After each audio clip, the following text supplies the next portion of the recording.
কত ভুল আপনি করেছেন, কত অন্যায় আপনি করেছেন, কত পাপ আপনার হয়েছে, কত মিথ্যা আপনি বলেছেন, কয় ওয়াক্ত নামাজ ছেড়েছেন, কয় লাখ টাকা ঘুষ খেয়েছেন, কত যৌতুক আপনি খেয়েছেন, কত মিথ্যা আপনি বলেছেন। আপনার পাপ যত বড় হোক, যত বিশাল হোক, যত বেশি হোক, আল্লাহর দয়ার পরিসীমা তার চাইতেও বড়। আপনার পাপ, আপনার অন্যায়, আপনার জুলুমগুলো যদি হয় খালের পানির সমান, বিলের পানির সমান, আল্লাহর দয়া সাগরের পানির সমান। আপনার পাপ যদি হয় সাগরের পানির সমান, আল্লাহর দয়া মহাসাগরের পানির সমান। আপনার পাপ আর অন্যায় যদি হয় পাহাড়ের সমান, আল্লাহর দয়া আকাশের সমান। আপনার পাপ যদি হয় আকাশের সমান, আল্লাহর দয়া আরশের সমান। এজন্য আল্লাহ বললেন, ইয়া আইয়ুহাল্লাযীনা আমানু তুবু ইলাল্লাহি তাওবাতান নাসুহা। ও আমার গোলাম, তুই তোর নিজেরে যত বেশি ভালোবাসিস তার চেয়েও আমি তোরে বেশি ভালোবাসি। তোর বাবা মা তোরে যত বেশি ভালোবাসে তার চেয়েও আমাদেরকে বেশি ভালোবাসে কে? আল্লাহ বললেন, ভালোবাসারে তৈরি করার পরে আমি 100 টুকরা করলাম। চিল্লায় বলেন, কয় টুকরা? 99 টুকরা ভালোবাসা আমি আল্লাহ নিজের মধ্যে রেখে দিলাম। 1 টুকরা ভালোবাসা গোটা বিশ্বের সবার মধ্যে আমি ভাগ করে দিলাম। 1 টুকরা ভালোবাসা পেয়ে আমাদের অবস্থা দেখছেন? আল্লাহ যদি 1 টুকরা না দিয়ে আমাকে 30 টুকরা দিত, কথা কন। 1 টুকরা না দিয়ে 80 টুকরা দিলে কি হইতো? কথা কয় না। আমাদের পাপগুলো ক্ষমা করে কে? চিল্লায় বলেন, কে? আল্লাহ ডেকে বলে, গোলাম আমি হলাম গাফিরুয যামব কাবিলুত তাওব। আমার কাজ হলো ক্ষমা করা, আমার কাজ হলো তওবা কবুল করা। শয়তানের কাজ হলো ওয়াসওয়াসা দেওয়া, আমাদেরকে ভুল পথে নিয়ে যাওয়া। আর আমাদের কাজ হলো ভুল করে ফেলা, আল্লাহর কাজ হলো ভুলগুলো মাফ করে দেয়া। আল্লাহ ডেকে বলে, গোলাম তোরা যদি ভুল না করতি, তোরা যদি পাপ না করতি, তোরা যদি অন্যায় না করতি, তোদেরকে ধ্বংস করে দিয়ে এমন একটা জাতি আমি এই দুনিয়ার বুকে তৈরি করতাম যারা সকালবেলা ভুল করে দুপুরে মাফ চাইতো, দুপুরে ভুল করে রাত্রে মাফ চাইতো, আজকে ভুল করে আগামীকাল মাফ চাইতো। আর আমি আল্লাহ গুনাহগুলো তাদের সব ক্ষমা করে দিতাম। ক্ষমা করে দিতে আল্লাহর বড্ড ভালো লাগে। বান্দা আল্লাহর কাছে বারবার চাক, চোখের পানি ছাড়ুক, এটা আল্লাহ পছন্দ করে। চোখের পানির যে কত পাওয়ার আপনি কল্পনাই করতে পারবেন না। অনুশোচনার চোখের পানি চোখ বেয়ে নাকের ডগা পেয়ে জমিনে পড়ার আগেই আল্লাহ এই বান্দারে মাফ করে দেয়। বিশ্বনবী ডেকে বলে, ও আমার উম্মতেরা শোনো, আল্লাহর কাছে দুনিয়ার মানুষদের 2 ফোঁটা পানি সবচেয়ে প্রিয়। 1 হলো জিহাদের ময়দানে রক্তের ফোঁটা, 2 হলো অনুতপ্ত বান্দার চোখের পানির ফোঁটা। এজন্য আল্লাহ ডেকে বললেন, গোলাম আমি যে তোদের কত ভালোবাসি তোর ধারণা নাই। চোখের পানি ছাড়, গুনার কথা স্মরণ কর, তওবা কর। তওবার মতো তওবা করলে সব গুনাহ মাফ করে দিতে পারে কে? বিশ্বনবী বলে, আমার কোনো গুনাহ নাই, তারপরেও প্রতিদিন 70 বারেরও বেশি আমি তওবা করি। আল্লাহে ইন্নী আস্তাগফিরুল্লাহ ওয়া আতুবু ইলাইহি আকসার মিন 70 মাররা। Could you imagine that? কল্পনা করছেন কোনদিন যে নবীর গুনাহ নাই, ওই নবী তওবা পড়ে প্রতিদিন 70 বার, আকসার 70 বারেরও বেশি। আমার পড়া দরকার কয়বার? আপনার পড়া দরকার কয়বার? বিশ্বনবী 70 বারের বেশি বললে আমাদের পড়া দরকার কয়বার? আর আমরা প্রতিদিন পড়ি কয়বার? কথা কন। আমাদের ভুল হবে, ভুল হতে সমস্যা নাই, ভুল হওয়াই মানুষের স্বভাব। কিন্তু ভুল হওয়ার পরে ভুলের উপর অটল থাকা যাবে না। শয়তান আর মানুষের মধ্যে এই মৌলিক পার্থক্য। শয়তান ভুল করে ভুলের উপরই আছে, ঠিক কিনা? ক্ষমা চায় নাই। কিন্তু আমরা সকালে ভুল করলে দুপুরে মাপ চাই কার কাছে? 19 সালে ভুল করলে 20 সালে মাপ চাই কার কাছে? মৃত্যুর আগ পর্যন্ত আমরা ক্ষমা চাইলে ক্ষমা করে দিবে কে? সব সময় 24/7 তওবার দরজা খোলা, 2টা সময় ছাড়া। ভালো করে মনে রাখবেন, মুখস্থ ঠোঁটস্থ যেন থাকে। 2টার সময় তওবা কবুল হয় না। চিৎকার করে বলেন, কয় সময়? 1 হলো বাদাল গারগারা, গারগারানি যখন আসে, মালাকুল মাউত যখন চলে আসে, মালাকুল মাউতরে যখন দেখে ফেলবেন তখন তওবা কবুল হবে নাকি? কথা কন। আল্লাহ বলে সময় শেষ, তার মানে বাদাল গারগারা তওবা কিন্তু আর কবুল হয়। এই হলো একটা। নাম্বার 2, বাদা তুলুই শামস মিন মাগরিবিহা। প্রতিদিন চাঁদোলাতে সূর্য কোন দিক দিয়ে ওঠে? কথা কয় না? পূর্ব দিকে। কিয়ামতের আগ দিয়ে সূর্য আর পূর্ব দিকে উঠবে না, পশ্চিম দিক থেকে উঠবে। যেদিন প্রভাতে পশ্চিম দিক থেকে সূর্য উঠবে, ওই দিন থেকে তওবার দরজাটারে বন্ধ করে দিবে কে? তার আগ মুহূর্ত পর্যন্ত জীবনে যত গুনাহ করেছি, অন্যায় করেছি, চোখের পানি ছেড়ে ক্ষমা চাইলে ক্ষমা করবে কে? শয়তান আল্লাহরে চ্যালেঞ্জ দিছে, আল্লাহ তুমি আমারে জাহান্নামে পাঠাবা, আমিও তোমার বান্দা করে লয়ে একসাথে জামাতে ঢুকমু। একা ঢুকবো না, একা যাব না, তোমার বান্দাদেরকে সবগুলারে জাহান্নামী বানায়া তারপরে ঢুকমু। তোমারে চ্যালেঞ্জ দিলাম, একটারও জান্নাতে ঢুকাইতে পারবা? আল্লাহকে তুই আমার চ্যালেঞ্জ দিলি? আমি তো সব রাজার বড় রাজা, মহারাজা, আমারে চ্যালেঞ্জ দেশ, এত সাহস পাইলি কই? তুই আজীবন ওয়াসওয়াসা দিয়ে পাপ কাজ করাবি, একদিন তাফসীর মাহফিলে এসে আমার বান্দা ক্ষমা চাবে, আমি মাফ করে দেবো, তুই কি করবি?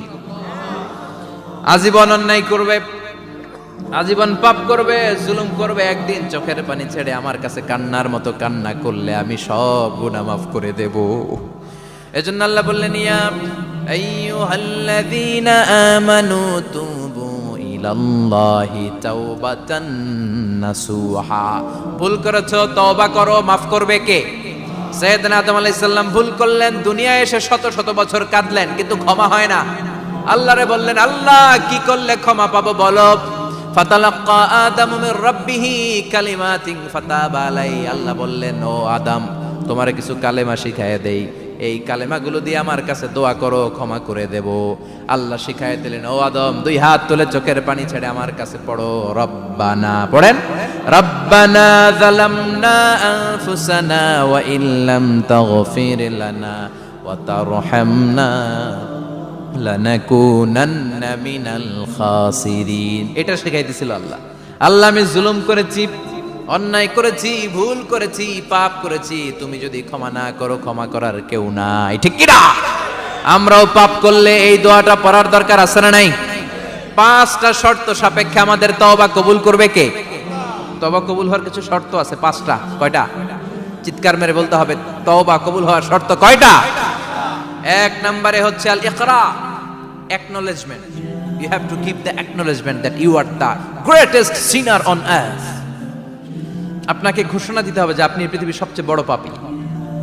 1 নম্বর শর্ত, আপনি বলেন যে আল্লাহ, আমার চেয়ে বড় পাপী নাই, আকাশের নিচে জমিনের উপরে আমি সবচেয়ে বড় পাপী, এমন কোনো পাপ নাই যেটা আমি করি নাই, ঠিক কি না? 1 নম্বরে পাপের ঘোষণা দেন। 2 নম্বরে আন-নাদাম, নাদাম মানে repentance. You have to be repentant for what you have ডান।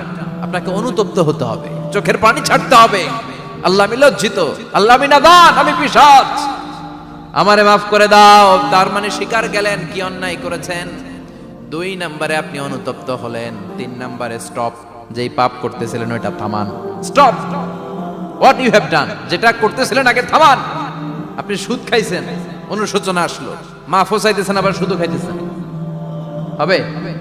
আপনি ঘুষ খেয়েছেন, তওবা শুরু করলেন, আবার ঘুষও খেয়ে যাচ্ছেন, হবে? থামেন, স্টপ।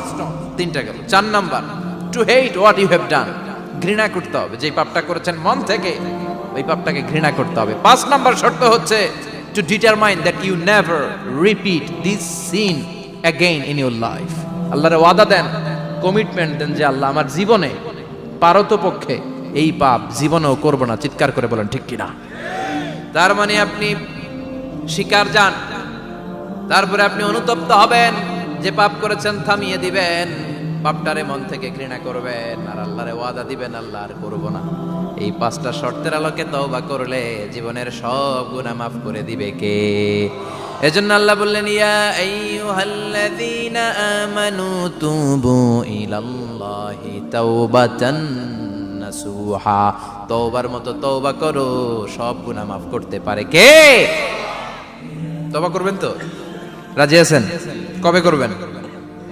এই মুহূর্তে তওবা করলাম, এই মুহূর্তে আল্লাহর কাছে ক্ষমা চাই, আল্লাহ জীবনের সব গুনাহ মাফ করে দাও।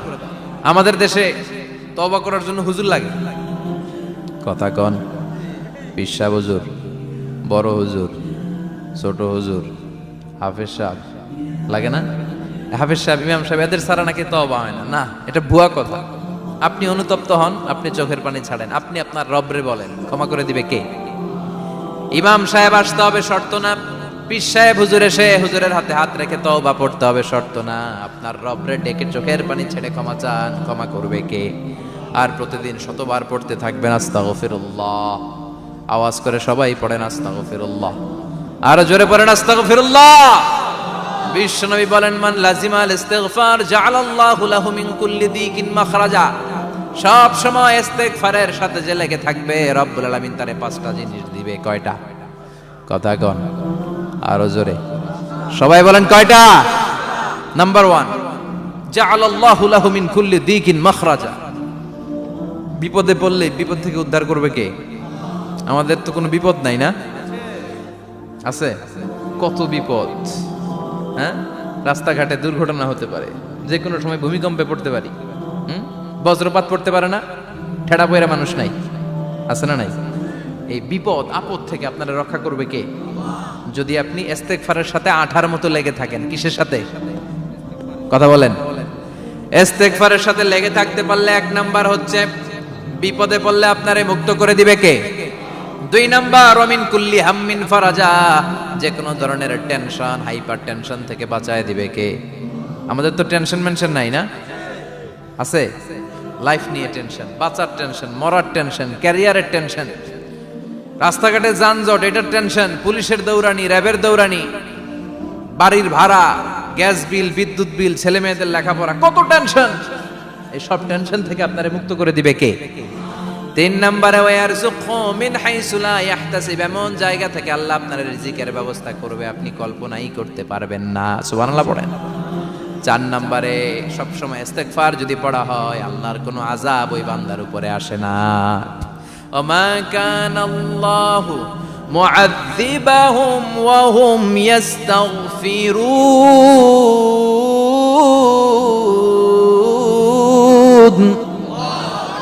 যতক্ষণ আমার বান্দা আমার কাছে ইস্তেগফার পড়তে থাকে, আমার কোনো আযাব বান্দারে পাবে না। যতক্ষণ ইস্তেগফার পড়বেন, আল্লাহর কোনো আযাব আপনার উপর আসবে না। 4টা গেল। 5 নাম্বার, বারবার ইস্তেগফার পড়লে রফিক ভাই আল্লাহ আপনারে মুস্তাজাবুদ দাওয়া বানিয়ে, দোয়া করা মাত্র কবুল করে নিবে কে? মুস্তাজাবুদ দাওয়া বুঝেন তো? মানে যিনি হাত তুলতে দেরি কবুল হতে দেরি হয় না। বারবার ইস্তেগফার পড়ে দেখেন যে আপনার দোয়া কেমনে কবুল হয়।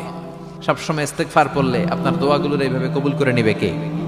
এই 5টা জিনিস পাবেন সবসময় যদি ইস্তেগফারের সাথে লেগে থাকেন। রাজি আছেন তো? এজন্য বিশ্বনবী সব সময় নামাজে সালাম ফেরানোর পরে পড়তেন আস্তাগফিরুল্লাহ। কি পড়তেন? 3 বার পড়তেন আস্তাগফিরুল্লাহ, আস্তাগফিরুল্লাহ, আস্তাগফিরুল্লাহ। পড়তে রাজি আছেন? ইস্তেগফারের অনেকগুলো আলফাজ আছে, সবচেয়ে ছোট ইস্তেগফার হচ্ছে এটা, আস্তাগফিরুল্লাহ, আস্তাগফিরুল্লাহ। আরো আছে আস্তাগফিরুল্লাহ আল্লাযী লা ইলাহা ইল্লা হুয়াল হাইয়ুল কাইয়্যুম ওয়া আতুবু ইলাইহি। বিশ্বনবী বলেন এই ইস্তেগফারটা যদি কেউ পড়ে, আত-তাওয়াল্লি মিন ইয়াউমিজ যাহাফ, যুদ্ধের ময়দান থেকে পালিয়ে আসা কবিরা গুনাহ। কি গুনাহ? কাফেরদের সাথে যুদ্ধ, আমি তাগড়া যুবক, তলোয়ার নিয়ে নেমেছি, আমার দেহের 1 ফোঁটা রক্ত থাকা পর্যন্ত আমি যুদ্ধ চালিয়ে যাব, আমি ফিরে আসতে পারবো না। আইনটা কার? ফিরে আসলে কবিরা গুনাহ। বিশ্বনবী বলেন যুদ্ধের ময়দান থেকে ফিরে এসেছে এরকম কবিরা গুনাহ অবলম্বনকারীও যদি আস্তাগফিরুল্লাহ আল্লাযী লা ইলাহা ইল্লা হুয়াল হাইয়ুল কাইয়্যুম ওয়া আতুবু ইলাইহি পড়ে, ওই কবিরা গুনাহকারীকেও ক্ষমা করে দিবে কে? পড়তে রাজি আছেন তো? আবার সাইয়েদনা আবু বকর বললেন, ইয়া রাসূলুল্লাহ আল্লিমনি দুআআন আদউ বিহি ফি সালাতি, এমন দোয়া আপনি আমারে শিক্ষা দেন যে এই দোয়াটা আমি নামাজে পড়তে পারি। বিশ্বনবী বললেন পড়ো, আল্লাহুম্মা ইন্নী যালামতু নাফসি যুলমান কাসীরান ওয়া লা ইয়াগফিরুয যুনুবা ইল্লা আনতা ফাগফিরলি মাগফিরাতাম মিন ইনদিক ইন্নাকা আনতাল গফুরুর রহিম। সুবহানাল্লাহ পড়েন। এটাও ইস্তেগফার। আমরা এটার বলে দোয়া মাসুরা, সালাম ফেরানোর আগে পড়ি না? যেখানেই ক্ষমা চাওয়ার কথা আছে ওইটারই কি বলে? ইস্তেগফার। আল্লাহুম্মা ইন্নী যালামতু নাফসি, আল্লাহ জুলুম করেছি, যুলমান কাসীরা, অনেক জুলুম, ওয়ালা ইয়াগফিরুয যুনুবা ইল্লা আনতা, তুমি ছাড়া এই গুনাহ ক্ষমা করার তো কেউ নাই। ফাগফিরলি মাগফিরাতাম মিন ইনদিক, তোমার দয়ায় আমারে ক্ষমা করে দাও। ইন্নাকা আনতাল গফুরুর রহিম, তুমি হলা ক্ষমাশীল। ঠিক কি না? এটাও ইস্তেগফার, এটাও পড়বেন। আর এই সব ইস্তেগফারের শ্রেষ্ঠ ইস্তেগফারের নাম সাইয়্যিদুল ইস্তেগফার। যত ইস্তেগফার হতে পারে এর মধ্যে সবচেয়ে শ্রেষ্ঠতম ইস্তেগফার নাম কি? কথা কন। বুখারীর বর্ণনা, শাদ্দাদ ইবনে আউস রাদিয়াল্লাহু তাআলা আনহু বর্ণনা করেন, এই সাইয়্যিদুল ইস্তেগফার দিনের বেলা যে পড়বে ওই দিনে মারা গেলে সে জান্নাতি। এই সাইয়্যিদুল ইস্তেগফার রাতের বেলা যে পড়বে ওই রাতে যদি ইন্তেকাল হয় ওই লোকটা জান্নাতি। মুখস্থ আছে না? কার কার মুখস্থ হাত তুলেন। মাশাআল্লাহ, তাবারাকাল্লাহ, মাশাআল্লাহ, মাশাআল্লাহ।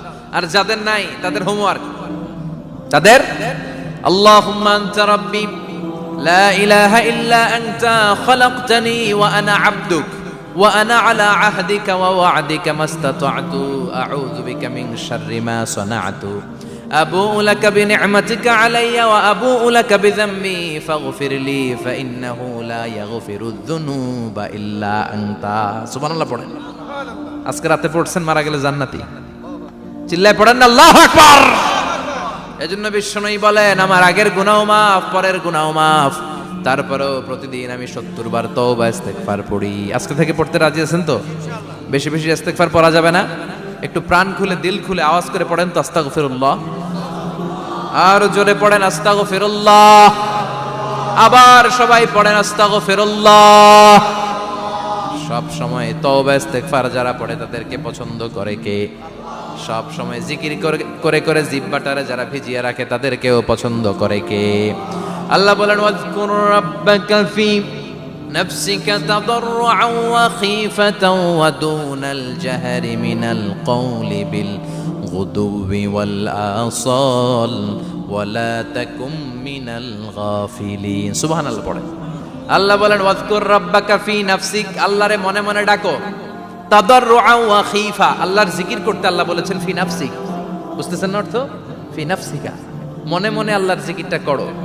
তাদাররুআন ওয়া খীফা, তাদাররুআন মানে বিনয়ের সাথে, with full of humility, submission and humbleness, বিনয়ের সাথে আল্লাহরে ডাকো। আবার হাদিসে কুদসিতে আল্লাহ বলেন, ফাইন যাকারানি ফি নাফসি যাকারতুহু ফি নাফসি, আমার বান্দা যদি একা একা আমার জিকির করে, আমি আমার বান্দারে একা একা স্মরণ করি। ওয়া ইন যাকারানি ফি মালাইন যাকারতুহু ফি মালাইন খায়রিম মিনহু, এরকম মহা সম্মেলন করে যদি কেউ আমি আল্লাহর জিকির করে, আমি এর চেয়েও বড় মহা সম্মেলন ফেরেশতাদেরকে নিয়ে করে আমার বান্দারে স্মরণ করি। ওয়া ইন তাকাররাবা ইলাইয়া শিবরান তাকাররাবতু ইলাইহি যিরাআন, আমার বান্দা যদি আমার দিকে এক বিঘত আসতে চায়, আমি আমার বান্দার দিকে এক হাত এগিয়ে যাই। আমার বান্দা যদি আমার দিকে এক হাত আসতে চায়, আমি আমার বান্দার দিকে 2 হাত যাই। ওয়া ইন আতানি ইয়ামশি আতাইতুহু হারওয়ালা, আমার বান্দা যদি আমার দিকে হেঁটে হেঁটে আসতে চায়, আমি আমার বান্দার দিকে দৌড়ে দৌড়ে যাই। সুবহানাল্লাহ পড়েন। এজন্য বিশ্বনবী বলেন, লা ইয়াজালু লিসানুকা রাতবাম মিন যিকরিল্লাহ, আল্লাহর জিকির দিয়ে জিহ্বাটারে ভিজিয়ে রাখবা। কার কথা? চিল্লায় বলেন কার কথা? সবসময় আল্লাহর জিকির করতে রাজি আছেন তো? সবচেয়ে শ্রেষ্ঠ জিকির বিশ্বনবী বললেন, আফদালু যিকরি লা ইলাহা লা ইলাহা লা ইলাহা ইল্লাল্লাহু মুহাম্মাদুর রাসূলুল্লাহ সাল্লাল্লাহু। সাইয়েদনা ইসমাঈল আলাইহিস সালামকে মরুভূমির মধ্যে রেখে উনি দৌড়াদৌড়ি করলেন, পানি নাই, পানির অভাব, দৌড়ে আসলেন। এসে দেখে সাইয়েদনা ইসমাঈল আলাইহিস সালামের পায়ের ধাক্কায় জমজমের পানি বের হতে শুরু করছে, কল কল কল কল করে আওয়াজ। সাইয়েদনা ইব্রাহিম, ইসমাঈল, হাজার, এরা আরবি ভাষা জানতেন না, এরা সুরিয়ানি ভাষার মানুষ ছিলেন। কোন ভাষা? সুরিয়ানি ভাষা। তো পানি দেখে হাজার খুব অবাক, কিরে এত সুন্দর পানি, এই পানি তো মরুভূমির বালিতে লেগে সব শুকিয়ে যাবে। পানি যাতে না শুকায় উনি বালি চারদিক দিয়ে উঁচু করে এরকম বাঁধ দিতে লাগলেন। বাঁধ দিচ্ছেন আর ওনার সুরিয়ানি ভাষায় বলতে লাগলেন, ঝাম ঝাম মানে হচ্ছে থাম থাম, ঝাম মানে স্টপ, থাম থাম, কেফ আরে পানি চলে যাস না, চলে গেলে তো পানি ব্যবহার করতে পারবো না, ঝাম ঝাম ঝাম ঝাম। ওনার মুখনিসৃত এই ঝাম ঝাম শব্দ দুইটা আল্লাহর এত ভালো লাগলো, কিয়ামত পর্যন্ত এই কুয়ার নাম আল্লাহ ঝামঝামের কুয়া বানাই দিলেন। এটার নাম বিইরু ঝামঝাম। বিষ্ণু বলেন, মা উ ঝামঝাম লিমা শুরিবা লাহু, এই জমজমের পানির এত বরকত, যেই রোগের নিয়ত করে এই পানি খাবেন ওই রোগ থেকে শিফা দিবে কে? আবার বিষ্ণু বললেন, ইন্নাহা তুআমু তুমিন শিফাউ সুকমিন ইন্নাহা মুবারাকা, এই জমজমের পানি গোটা বিশ্বের সব পানির মধ্য থেকে সব চাইতে বরকতের পানি। এই পানির মধ্যে রোগের জন্য চিকিৎসা আছে, মানুষের ক্ষুধা লাগলে এটার ভেতরে খাবারের উপাদান আছে। পৃথিবীর সব পানি শুধু তৃষ্ণা নিবারণ করে, শুধু জমজমের পানি তৃষ্ণাও নিবারণ করে, ক্ষুধাও নিবারণ করে। জাপানের কিছু জিওলজিস্ট, ভূতত্ত্ববিদ গবেষণা করে পেয়েছে এই পানির মধ্যে ফুড সাপ্লিমেন্টারি আছে, মানে খাদ্যের পরিপূরক। কিছু না খাইয়ে পানি খাইলে ক্ষুধা নিবারণ হয়ে যায়। আবার বিশ্বনবীকে যখন সিনা চাক করা হবে, মেরাজ রজনীতে সাইয়েদনা জিবরাইল বিশ্বনবীর গলা থেকে নাভি পর্যন্ত পুরোটা কেটে হৃদয়টা বের করে এই জামজামের পানি দিয়ে ধৌত করেছিলেন। তার মানে এই ফ্যামিলি যেইখানে হাত লাগাইছে ওইখানে বরকত আছে না নাই? যেখানে হাত ওইখানে বরকত। বাবা পা লাগাইছে মাকাম ইব্রাহিম, ছেলে পা লাগাইছে জামজামের কুয়া, হাজার দৌড়দৌড়ি করেছে আস-সা'য়ু বাইনা সাফা ওয়াল মারওয়া হজের মধ্যে ওয়াজিব করে দিয়েছে কে? আবার আল্লাহ বললেন ওয়াজআলনা ফি যুররিয়াতিহিন নুবুওয়াতা ওয়াল কিতাব, আমি খুশি হয়ে এই ইব্রাহিমের বংশের মধ্যে নবুয়ত দিয়েছি, আবার কিতাবও দিয়েছি। সুবহানাল্লাহ বলেন। তিনি নবুয়ত দিয়েছেন। পৃথিবীতে যত নবী আসছে সব সাইয়েদনা ইব্রাহিমের নাতিপুতি। সব কি বিশ্বাস হয় না? এই পৃথিবীতে যত পয়গম্বর এসেছেন তার 99.99% নবীরাই ওনার ছেলে আর নাতিপুতি। চিল্লায় পড়েন আল্লাহু আকবার। এজন্য ওনারে বলা হয় আবুল আম্বিয়া, father of the all prophets, সব নবীদের বাবা। ওনার বয়স যখন 86 তখন আল্লাহ সাইয়েদনা ইসমাইলকে দিলেন। বয়স যখন 100 তখন সাইয়েদনা ইসহাক আলাইহিস সালামকে আল্লাহ দিলেন।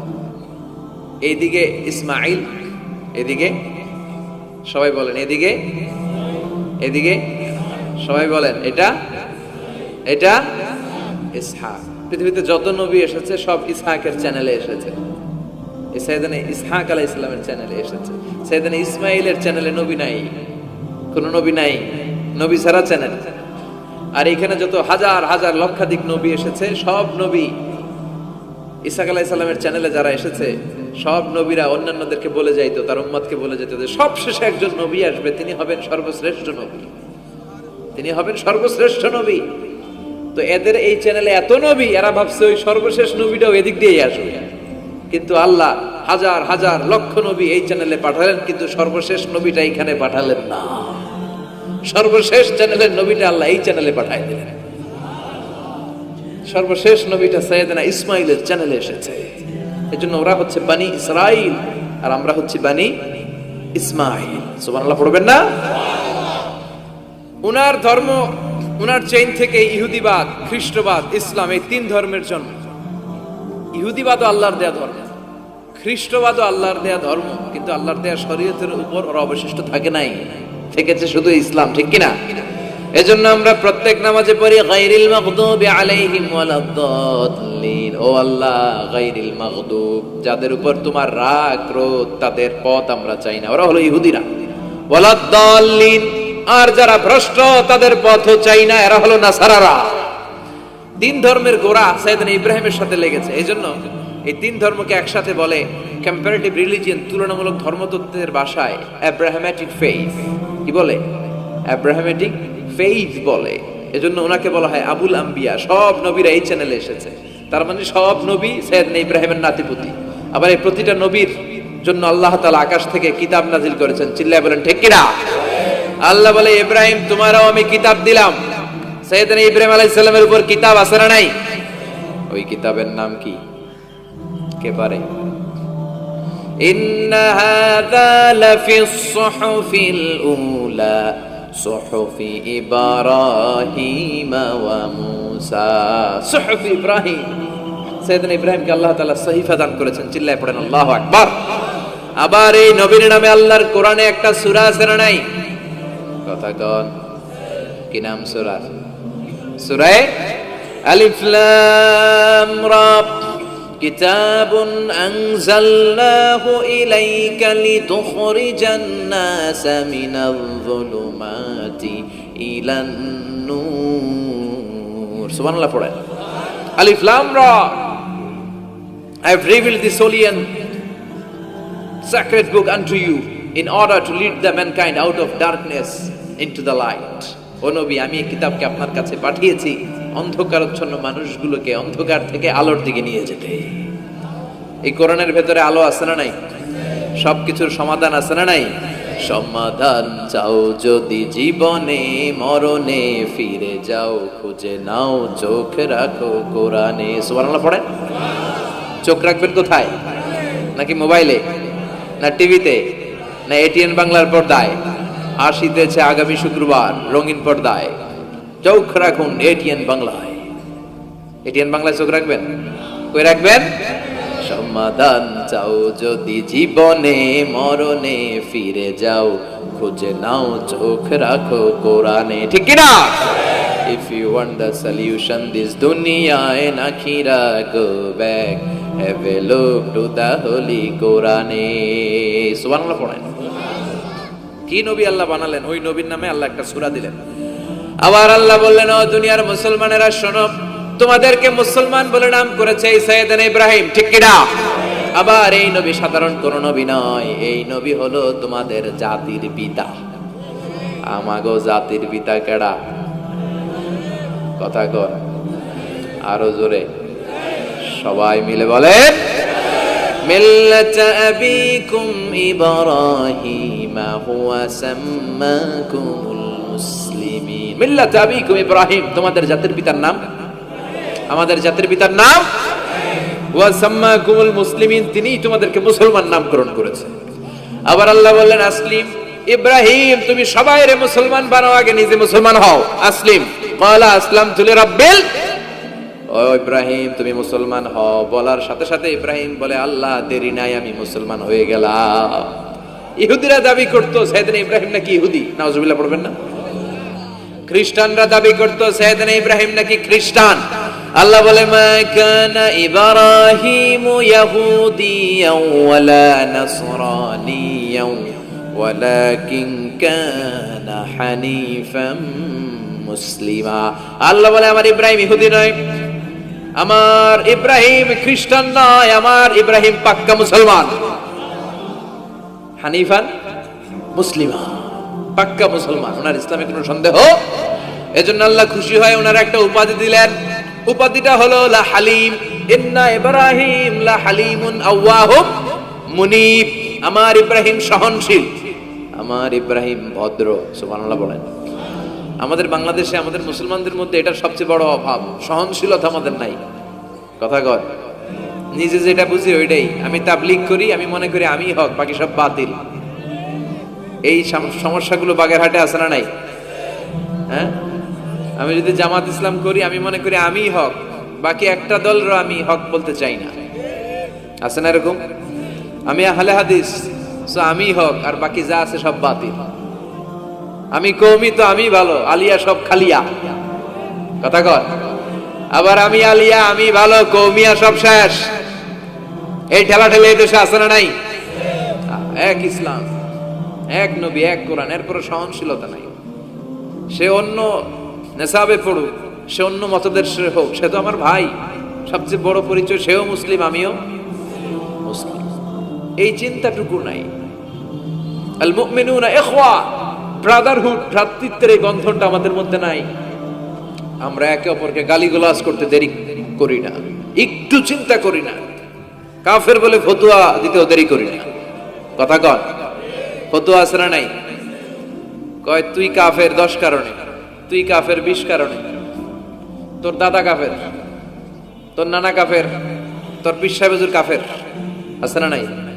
তোর এই কাফের পীর সাহেব মারা গেলে এই পীর সাহেবের যে কবরে শোয়ানো হবে, ওই কবরের উপরে যে ঘাস উঠবে, ওই ঘাস যে গরু খাবে, ওই গরুর যে দুধ খাবে, ওইটাও কাফের। আছে না নাই? খালি ফতুয়াবাজি। আল্লাহ বললেন, আমার ইব্রাহিম ফতুয়াবাজি করে নাই। ইন্না ইব্রাহিম লা হালিমুন আওয়াহুম মুনিব, আমার ইব্রাহিম ছিল সহনশীল, ভদ্র একজন নবী। চিৎকার করে বলতে হবে, ঠিক কি না? আবার আল্লাহ বললেন, আমার ইব্রাহিমকে আমি খলিল উপাধি দিয়েছি। ইত্তাখাযাল্লাহু ইব্রাহিমা খলিলা, আল্লাহ বললেন গোটা বিশ্বের মধ্যে থেকে কাউরে আমি খলিল বলে গ্রহণ করি নাই, একমাত্র ইব্রাহিমকে ছাড়া। ইব্রাহিম আলাইহিস সালামকে ছাড়া কাউরে আল্লাহ খলিল বানাইছে? খলিল মানে বন্ধু, খলিল মানে, সবাই বলেন খলিল মানে। সাইয়েদনা ইব্রাহিমকে বানাইছেন খলিল, আর বিশ্বনবীকে বানাইছেন হাবিব। বিশ্বনবীর কি বানাইছে? আর সাইয়েদনা ইব্রাহিম খলিল। বাপ বেটা, একজন খলিল একজন হাবিব। বাপ কা বেটা সিপাহী কা ঘোড়া, কুছ না হতো থোড়া থোড়া, ঠিক কি না? বাপ ভালো তার বেটা ভালো, তাই মা ভালো তার ঝি, গাই ভালো তার দুধ ভালো রে, দুধ ভালো তার ঘি। বাবা যদি ভালো হয় ছেলে ভালো, মা যদি ভালো হয় মেয়ে ভালো, গাই যদি ভালো হয় দুধ ভালো, দুধ ভালো তো ঘি ভালো। কথা বলেন। যেমন বাপ তেমন বেটা। বাবা হলেন খালিল, ছেলে হলো হাবিব। খালিল মানেও বন্ধু, হাবিব মানেও বন্ধু। খালিল মানে এমন বন্ধু যেই বন্ধু আল্লাহরে খুশি করার জন্য কাজ করে। কথা বুঝতে হবে। খালিল মানে এমন বন্ধু যেই বন্ধু আল্লাহরে খুশি করার জন্য কাজ করে। আর হাবিব মানে এমন বন্ধু যেই বন্ধুরে খুশি করার জন্য আল্লাহ নিজেই কাজ করে। কার দাম বেশি?